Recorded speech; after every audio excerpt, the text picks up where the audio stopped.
Ya pemirsa, Anda kembali, apa kabar Indonesia Siang? Seperti yang tadi kita sudah perbincangkan di awal, apa kabar Indonesia Siang? Kita akan hadirkan bagaimana keseharian kemudian korban pas pampres ini di mata sang kekasih, di mata keluarganya. Ada informasi dulu untuk Anda pemirsa, di mana kepergian Imam Mashkur juga meninggalkan duka yang mendalam, terutama untuk sang kekasih yaitu Yuni Mauliza. Dan kita akan mencoba menghubungi Yuni, saat ini sudah terhubung dengan kita. Mbak Yuni, selamat siang. Ya, siang Mbak. Apa kabar Mbak? Sehat? Sehat. Alhamdulillah. Ini mungkin pertanyaan yang masyarakat juga ingin tahu. Ini kami tentunya mengucapkan duka cita ya Mbak, yang sedalam-dalamnya untuk kepergian dari Imam Mashkur. Tapi kesehariannya atau sosok Imam Mashkur di mata Mbak Yuni ini seperti apa sih Mbak? Untuk kesehariannya Pak, Mbak, kalau almarhum itu sama masyarakat ini Pak, dengan masyarakat aja almarhum baik-baik aja, nggak ada permasalahan dengan orang, nggak ada tuh Pak. Tapi kalau selama Mbak Yuni melihat sosok dari almarhum ini seperti apa? Sebagai sosok yang apa sehari-harinya Mbak? Gimana Mbak, nggak kedengeran? Sosok dari almarhum sehari-harinya seperti apa Mbak? Apakah memang sangat bertanggung jawab atau Mbak Yuni melihat sosok almarhum seperti apa? Iya Mbak, untuk almarhum memang sangat bertanggung jawab Mbak orangnya. Kepada Mbak Yuni sendiri sikapnya seperti apa? Ya, seperti biasanya sih Mbak. Seorang yang baik, peduli, perhatian? Iya, baik, peduli, perhatian. Oke, Mbak Yuni kalau boleh cerita juga sudah berapa lama mengenal sosok Imam Mashkur Mbak? Sudah 2 tahun. 2 tahun. Sudah 2 tahun. Dan Cukup menjalin lama ya? ya, dan menjalin hubungannya juga berapa lama Mbak? Ini berarti Mbak selama 2 tahun ini. Mbak Yuni dulu ketemu sama almarhum itu seperti apa, di mana? Karena Mbak sama almarhum dekat. Jadi awal mula ketemunya ceritanya gimana tuh Mbak? Karena kan Mbak sekampung sama almarhum. Oke. Jadi pada saat itu bertemu, kemudian menjalin hubungan sampai dengan saat ini. Tapi Mbak Yuni, ini rencananya juga saya dengar kabarnya Mbak Yuni sama almarhum rencananya mau menikah ya Mbak? Mau tunangan dulu Mbak. Mau tunangan. Rencana tunangannya kapan Mbak? Waktu almarhum pulang berarti di puasa ini Mbak. Oh, puasa tahun depan ya? Iya, Itu berencana untuk 2024 ya. bertunangan. Kemudian Iya. menikahnya? Selesai saya kuliah, karena ini saya masih kuliah semester 7. Apa Mbak yang waktu itu disampaikan, dijanjikan oleh almarhum kepada Mbak Yuni untuk bertunangan dan juga menikah setelah Mbak Yuni selesai kuliah? Iya. Yang disampaikan oleh almarhum seperti apa Mbak waktu ngajak nikah? Karena kan Mbak gini kan, karena kata almarhum nanti saya pulang kita tunangan aja dulu. Kamu selesain aja kuliahmu. Habis itu kita nikah. Karena kan almarhum kalau udah pulang rencananya kan balik lagi ke sana, ke Jakarta. Mbak Yuni, komunikasi terakhir yang dijalin dengan almarhum itu kapan Mbak? Hari Jumat tanggal 11. Tanggal 11 berarti itu sebelum kejadian ya Mbak? Iya, sebelum kejadian. Setelah itu apa kemudian yang diperbincangkan pada saat tanggal 11 menjalin komunikasi dengan almarhum Imam Mashkur? Karena waktu hari Jumat itu almarhum pikir saya lagi di bandara. Karena kan saya ada upload foto di kantor pajak. Dia pikir di bandara mau ke Jakarta. Dia nanya, kamu di mana? Mau ke sini ya? Cuman itu aja. Oke. Tapi Mbak pada saat tanggal 11 itu ada nggak gelagat-gelagat aneh yang disampaikan atau kata-kata yang disampaikan oleh almarhum kepada Mbak Yuni? Nggak ada, Mbak. Tidak ada ya. Kalau misalnya Iya. kita kan sama-sama tahu mendapatkan informasi bahwa almarhum ini sempat diculik selama beberapa kali, 2 kali. Penculikan pertama itu sempat cerita ke Mbak Yuni? Nggak ada, Mbak. Jadi tidak menceritakan duka yang selama ini dialami? Cuman dibilang kemarin diculik, cuma dibilang itu aja. Ini saya udah pulang katanya. Diculik dan saat ini sudah pulang begitu. Apa respon Mbak Yuni kala itu? Nggak tahu lagi Mbak, udah lama. Mbak Yuni, kalau ini kan kabarnya kalau almarhum ini sempat menjual barang-barang kosmetik ilegal. Mbak Yuni pernah mendengar hal itu, Mbak? Nggak pernah Mbak. Oke, tapi kalau almarhum bercerita mengenai pekerjaan dari almarhum ini kepada Mbak Yuni, bekerjanya sehari-hari ngapain, Mbak? Jual kosmetik aja Mbak. Oke. Mbak Yuni pernah datang ke tempat kosmetiknya? Nggak pernah Mbak. Enggak pernah. Jadi selama ini bertemu ketika almarhum Imam Mashkur pulang ke Aceh begitu? Iya. Tapi pernah cerita nggak sih Mbak kosmetik apa, seperti apa yang dijual oleh Mas Imam? Nggak pernah Mbak. Kalau penghasilan sehari-hari 1 bulan itu juga Mas Imam pernah cerita ke Mbak Yuni? Enggak Mbak, saya pun nggak pernah nanya. Oke. Kalau teman-teman di lingkungan sekitar tempat kerjanya dari almarhum Imam Mashkur, itu Mbak Yuni kenalkah? Enggak Mbak. Enggak juga, enggak kenal. Kalau misalnya orang-orang yang sempat menculik Imam Mashkur ini, pernah dengar namanya kah atau diceritakan oleh Imam Mashkur almarhum seperti apa, pernah nggak? Nggak pernah Mbak. Nggak pernah Oke. juga.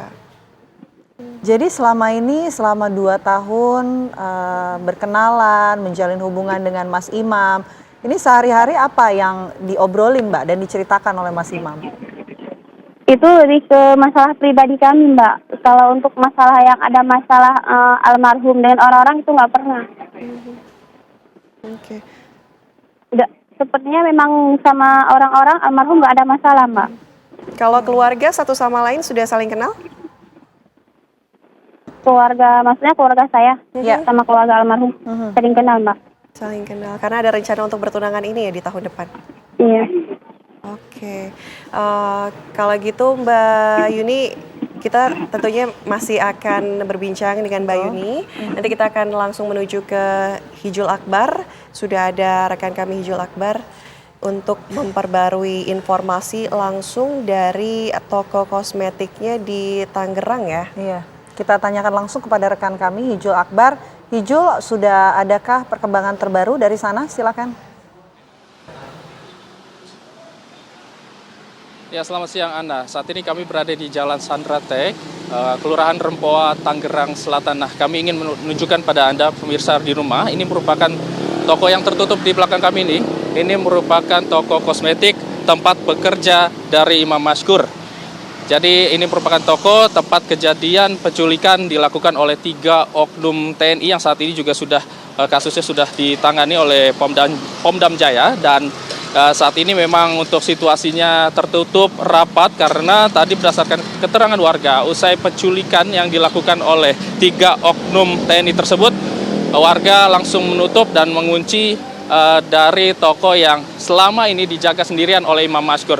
Kami akan tunjukkan pada Anda pemirsa secara dekat, ini merupakan toko yang dijaga oleh Imam Mashkur, dan tadi kami sempat mendapatkan keterangan dari beberapa warga sekitar yang juga melihat langsung kejadian dan mengetahui juga pada saat para penculik itu datang untuk menganiaya dari Imam Mashkur di lokasi ini yang berada di Rempoa, Tangerang Selatan. Nah, tadi kalau dari keterangan warga, jadi ada 1 orang dulu datang ke sini dan langsung ingin membawa Imam Mashkur keluar dari toko menuju mobil yang memang sudah terparkir di pinggir jalan raya, karena ini sangat dekat dengan jalan Ciputat Raya. Dan setelah berusaha menculik dari Imam Mashkur ini, Imam sempat berteriak, kemudian warga sekitar yang berada di lokasi ini langsung datang menghampiri lokasi ini dan terjadi keributan sebentar pemirsa. Kemudian datang 2 orang lagi dari dalam mobil mengaku sebagai petugas gitu, sebagai anggota. Jadi ingin mengamankan Imam karena memang diduga menjual obat-obatan terlarang seperti itu. Dan kemudian setelah mereka mengakui anggota, para warga ini tidak lagi membela Imam dan membiarkan Imam dibawa ke mobil yang berada di lokasi ini menuju tempat yang warga ini tidak mengetahui kemana imam dibawa dan tidak mendapatkan informasi lanjutan mengenai imam tersebut hingga pemberitaan ini ramai setelah diketahui imam dianiaya oleh ketiga oknum tersebut dan saat ini sudah dinyatakan tewas. Nah, untuk ketiga oknum ini juga sudah ditangani oleh Pomdam Jaya Guntur, saat ini sedang didalami mengenai kasus ini. Sementara juga berdasarkan informasi ada satu orang warga sipil juga yang saat ini sedang didalami juga karena keterlibatannya dan berada di Polda Metro Jaya seperti itu. Nah, tadi sedikit kami mendengar juga perbincangan dengan kerabat dari korban, ini Yuni tadi mengatakan bahwa sosok imam ini sosok yang baik. Nah, warga sekitar lokasi ini juga menceritakan mengenai keseharian dari Imam Mashkur ini dan memang benar imam ini orangnya sangat baik, sangat ramah dan suka menyapa warga-warga sekitar sini walaupun belum lama tinggal di tempat ini untuk berjualan di toko kosmetik di belakang saya ini. Nah, ia juga sering sekali berbagi seperti itu setiap kali hari Jumat, ia sering membagikan makanan kepada masyarakat, warga sekitar dan juga para penjaga-penjaga jukir-jukir yang memang bekerja di sekitar lokasi ini. Kami kembalikan, Ana. Ya, Hijul, apakah sudah ada informasi kapan olah TKP atau pemeriksaan ulang yang akan digelar di tempat kejadian perkara akan diselenggarakan?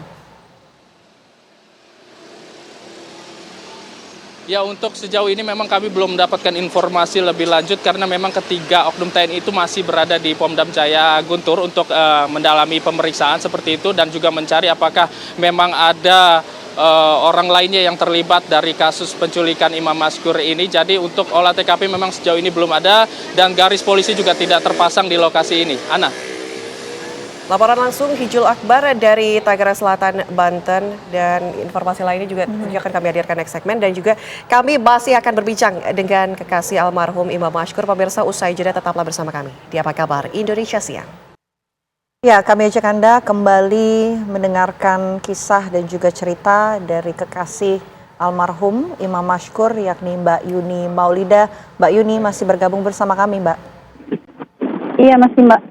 Oke, Mbak Yuni, ini berdasarkan video yang tadi sama-sama kita saksikan, ini ada video juga yang dibagikan oleh Mbak Yuni tentang bagaimana Mbak Yuni ini sangat sedih ya, kehilangan almarhum sampai mengantarkan peti jenazah almarhum selama dalam kendaraan, Mbak. Ini apa yang terlintas di pikiran Mbak Yuni pada saat mengantarkan almarhum untuk terakhir kalinya, Mbak? Udah nggak tahu lagi, Mbak. Apa yang kemudian Mbak Yuni mungkin berpikir akan dilakukan ke depannya kemudian setelah melihat jenazah dari almarhum gitu? Kalau yang kita rasakan kan Mbak, berasakan ini kan mimpi Mbak, kayak pura-pura dengan secepat ini kan Mbak. Mbak Yuni ini kan kehilangan sosok yang dikasihi ya Mbak. Sosok dari kekasih pujaan hati dari Mbak Yuni, Mbak. Bagaimana Mbak setelah sekarang kehilangan dari almarhum? Mencoba untuk ikhlas. Mbak Yuni kala itu tahu almarhum Imam Mashkur sudah tiada, itu informasi dari siapa? Dari Polda. Kemudian langsung menjemput jenazah begitu? Iya. Sempat bertemu dengan keluarga almarhum Imam Mashkur? Gimana Mbak? Sempat bertemu dengan keluarga dari almarhum? Karena Mbak saya ke Jakarta sama mama almarhum. Oh, oke. Oke. Jadi pada saat itu langsung menuju ke lokasi ya Mbak untuk melihat untuk terakhir kalinya Mbak. Tapi Iya, pada saat itu bertemu dengan keluarga dan juga pihak kepolisian, apa yang waktu itu disampaikan kepada Mbak Yuni?